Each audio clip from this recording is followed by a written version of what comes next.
नमस्कार शेतकरी मित्रांनो, आज मंगळवार 30 डिसेंबर 2025 हळदीच्या दरात कोणते बदल पाहायला मिळत आहेत, कोणत्या बाजार समितीमध्ये जास्तीत जास्त बाजारभाव मिळत आहे हळदीला पहा मित्रांनो चॅनलच्या माध्यमातून. पण अजूनही चॅनलला सबस्क्राईब केलं नसेल तर चॅनलला सबस्क्राईब करा, जेणेकरून असेच दररोजचे बाजारभाव व्हिडिओ आपल्याला पाहायला मिळतील. तर मित्रांनो, पहिली बाजार समिती आहे हिंगोली. हळदीला आवक आलेली आहे 1050 क्विंटलची. कमीत कमी दरम्याला 14,300 रुपये, सर्वसाधारण दर 15,595 रुपये, तर जास्तीचा दर मिळाला 16,890 रुपये. पुढील बाजार समिती मुंबई. हळदीला आवक आलेली आहे 97 क्विंटलची.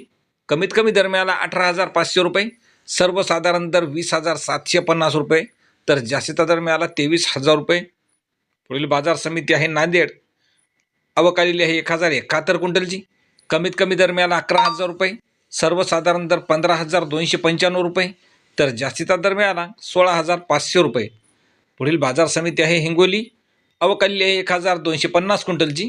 कमीत कमी दर मिळाला 14,000 रुपये, सर्वसाधारण दर 15,250 रुपये, तर जास्तीचा दर मिळाला 16,500 रुपये. पुढील बाजार समिती आहे सांगली. राजापुरी हळदीला सांगली या ठिकाणी आवक आलेली आहे 375 क्विंटलची. कमीत कमी दर मिळाला 13,900 रुपये, सर्वसाधारण दर 15,800 रुपये, तर जास्तीचा दर मिळाला 17,700 रुपये. पुढील बाजार समिती आहे रिसोड.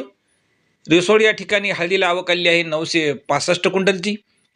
कमीत कमी दर मिळाला आहे 12,500 रुपये, सर्वसाधारण दर 14,000 रुपयाचा मिळालेला आहे, तर जास्तीत जास्त दर मिळाला 15,750 रुपये. पुढील बाजार समिती नांदेड. आवक आलेली आहे 1,330 क्विंटलची.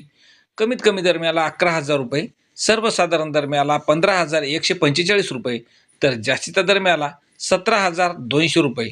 तर शेतकरी मित्रांनो, असे दररोजचे हळद बाजारभाव पाहण्यासाठी चॅनलला सबस्क्राईब करायला विसरू नका. धन्यवाद.